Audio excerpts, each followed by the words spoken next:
Oh, hello amigos, how are you? Today I'm dealing with function, okay? I just wanna teach you or let you know in regards to parabola. So parabola, it's a quadratic function, right? A quadratic function, it's a function that has an exponent of squared, right? Isn't it? So we have this original formula of quadratic or a parabola function. A, our A will tell us the shape of the graph, whether our graph will be looking up or will be looking down. In simpler forms, it will tell us or determines whether our graph will be sad or happy. If this value of A is negative, regardless of negative 100, negative 1000, just when you see a negative sign before x squared, meaning this A is negative. When A is negative, your graph becomes sad, which means your graph should look like this, should contain or should have a shape which is like this. Let me show you something. It should be looking like this, you see. But here the difference is that I've used a human being. So when you know that your A is negative, if your A is negative, your graph is sad.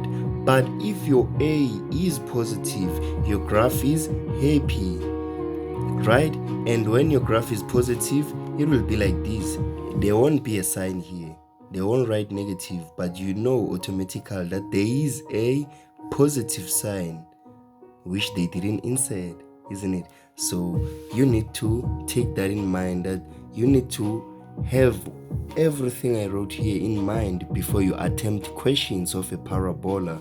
And another thing, the more the value of A becomes bigger, the graph becomes narrow. What do I mean? I mean, like, it comes closer to this line y-axis. It comes closer to what?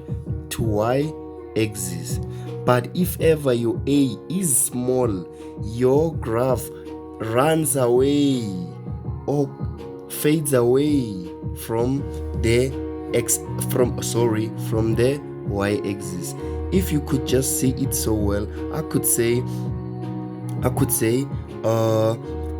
when the value of A is small, let's say here the value of A was 2 and here it's 1. You see the difference? The more the value of A becomes bigger, that's the more the graph comes closer to the y-axis. It closes, it becomes narrow. But if ever the value of A becomes smaller, that's when the graph becomes what? Wider. It opens up. It creates a kind of C shape. So let's proceed. Then we go to a range. How can you determine a range of this? We know very well that the range it's y values, right?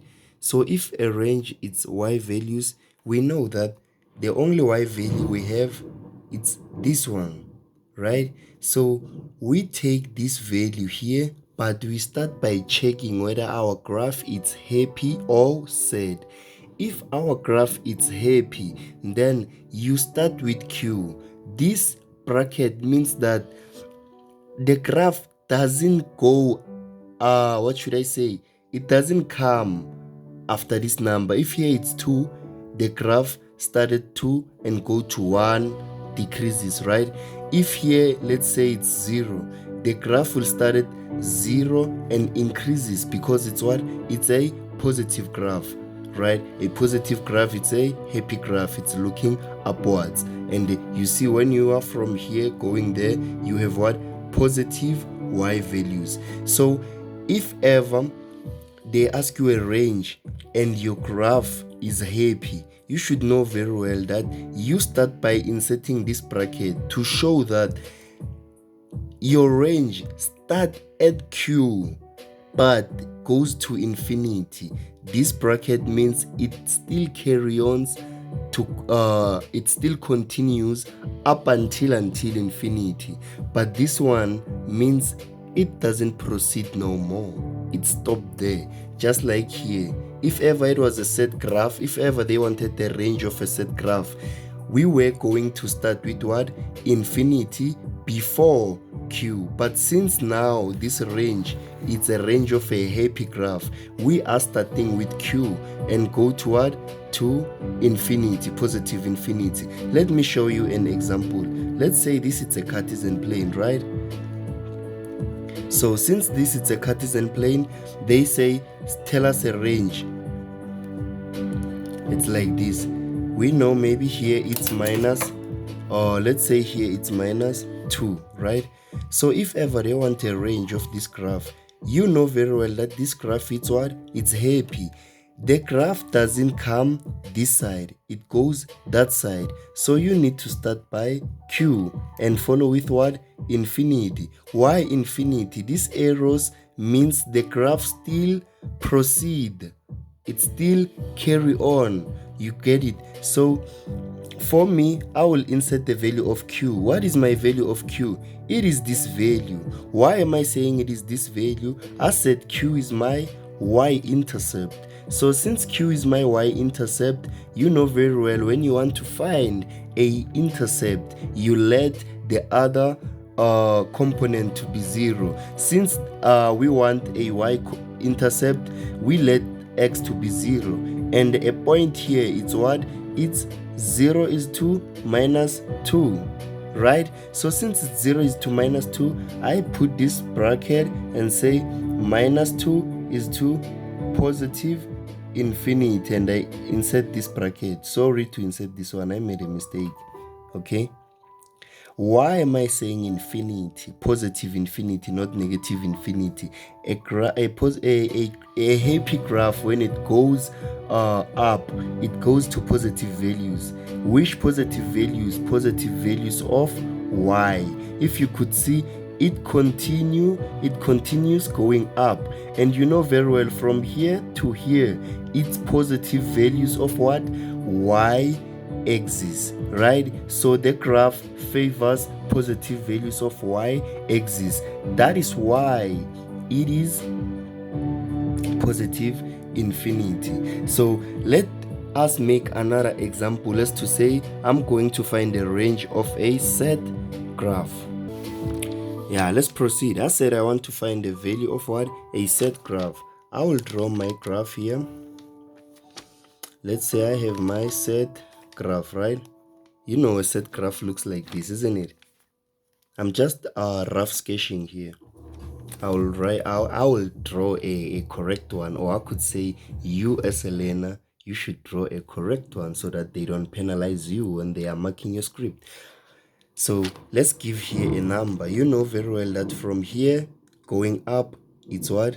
It's y-axis of a positive values. From here to here, y-axis of negative values. So here, let's say we have here, ne?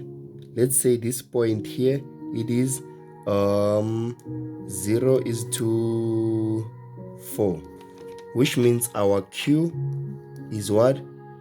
Our q is equals to 4, isn't it? So now they are asking us a range. They are saying we should determine a range of this graph. What should we do? We will say our range is equals to y element of real numbers, open bracket. But why am I opening this kind of a bracket?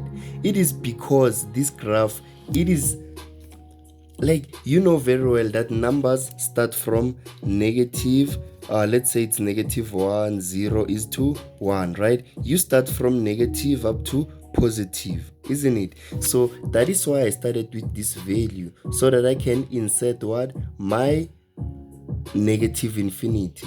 Why negative infinity? This graph favors negative values of y-axis. Why am I saying that? It proceeds going down. You see here, from here to here, here to here, the arrows are pointing down, and they are favoring what? This axis, a negative value of y-axis. So I will say negative infinity and put this.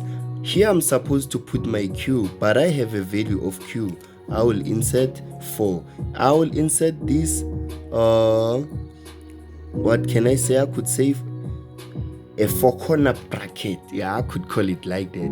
Why am I inserting this kind of a bracket, this graph doesn't go after it doesn't go afterward after 4. It comes down, it doesn't go above 4, it comes below 4. So the graph, I could say, it start from negative infinity to 4, or it start from 4 proceed to negative infinity. This is how you should write your range. So if they ask you a domain, we know very well that a domain, it's what element of it's x values, right? So since it's x values, what should you do here? What can you do? You will just say it's negative infinity to positive infinity. Why am I saying negative infinity to positive infinity? This graph, this side from here to here, it favors negative values of x. So it proceeds till infinity with negative values of what? X. Even this other portion favors the which side? The positive side of what? X. So since it favors the positive side of x-axis, which means it will start from where? Negative infinity to positive infinity. Since both numbers are infinities, I can't insert this bracket. I insert this one to show that this graph still continues. I hope you all understand. If you do understand, I'll be glad. I could say, don't hesitate to take my numbers. Don't hesitate to text me. I usually teach online, and I usually teach contact. So if you in need of help mathematically or academically, hit my numbers 072-408-6477. You can call me amigo. If you don't want to use these ones, you can use 082-4412-993. Same name but different numbers. I hope you did understand. So now I will do another video whereby I'll be solving questions. I hope you'll be looking up to that. I thank you so much for watching Amigos Tutorials.